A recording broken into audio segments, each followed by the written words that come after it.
Hello viewers, ఎలా ఉన్నారు? Welcome to my channel recipe talks.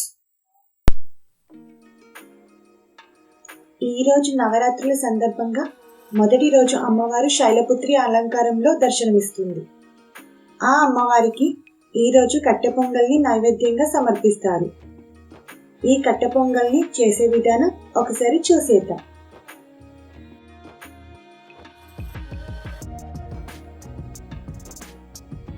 ముందుగా ఒక కడాయిలోకి 1 కప్ పెసరపప్పు తీసుకొని వేయించుకుందాం. ఈ పప్పుని మంటను లో ఫ్లేమ్లో ఉంచి నిదానంగా కలుపుతూ వేయించుకోవాలి.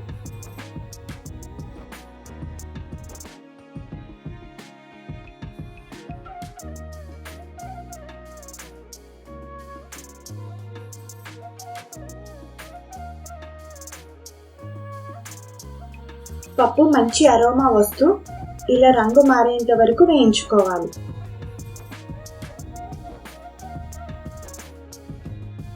తరువాత 1 కప్పు ముందుగానే నానబెట్టుకున్న బియ్యాన్ని తీసుకొని అందులో మనం వేయించుకున్న పెసరపప్పును కూడా వేసుకోవాలి. ఇక్కడ 1 కప్పు బియ్యానికి 1 కప్పు పెసరపప్పు అలాగే 5 కప్పుల వాటర్ వేసుకోవాలి.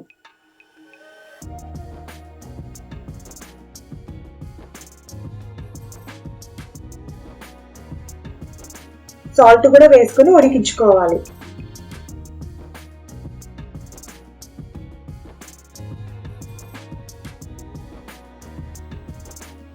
మధ్య మధ్యలో కలుపుకుంటూ చక్కగా ఉడికించుకోవాలి.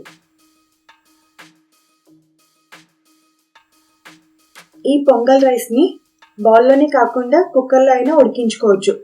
ఒకవేళ కుక్కర్లో ఉడికించుకుంటే కుక్కర్ 3 విజిల్స్ వచ్చేంత వరకు ఉడికించుకోవాలి. ఇక్కడ మీకు వాటర్ సరిపోవట్లేదు అనుకున్నప్పుడు కొన్ని వేడి నీళ్ళు కూడా యాడ్ చేసుకోవచ్చు. కానీ చల్లటి నీళ్ళు మాత్రం అస్సలు వాడకండి.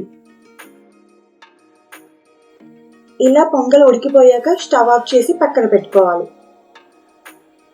ఇప్పుడు మరొక కడాయి తీసుకొని అందులో నేను ఇక్కడ 1/2 కప్పు నెయ్యి తీసుకుంటున్నానండి. మీరు కావాలంటే 1 కప్పు కానీ అంతకంటే ఎక్కువైనా కూడా తీసుకోవచ్చు. నెయ్యి మనం ఎంత ఎక్కువ వేసుకుంటే పొంగల్ రుచి అంత బాగుంటుంది. నెయ్యి వేడయ్యాక 1 ఎండుమిర్చి, 2 పచ్చిమిర్చి తరుగు, కొంచెం అల్లం తరుగు, 1 టీ స్పూన్ మిరియాలు, 2 రెబ్బల కరివేపాకు,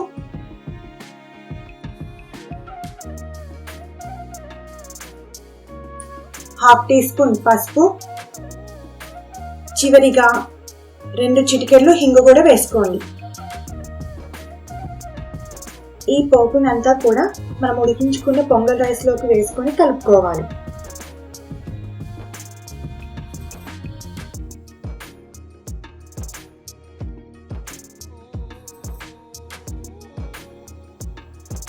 ఈ పొంగల్లోకి కొన్ని వేయించుకున్న జీడిపప్పు పలుకులను కూడా చేర్చుకుంటే పొంగల్ టేస్ట్ ఇంకా బాగుంటుంది. కానీ ఇది పూర్తిగా మీ ఆప్షనల్. తర్వాత అంతా కూడా ఒకసారి కలుపుకొని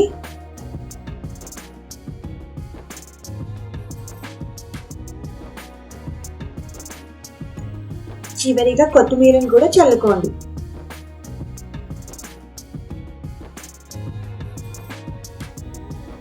అమ్మవారికి మొదటి రోజు చేసి కట్టె పొంగల్ ప్రసాదం రెడీ అయ్యింది. Thank you for watching my videos. Please like, share, subscribe my channel.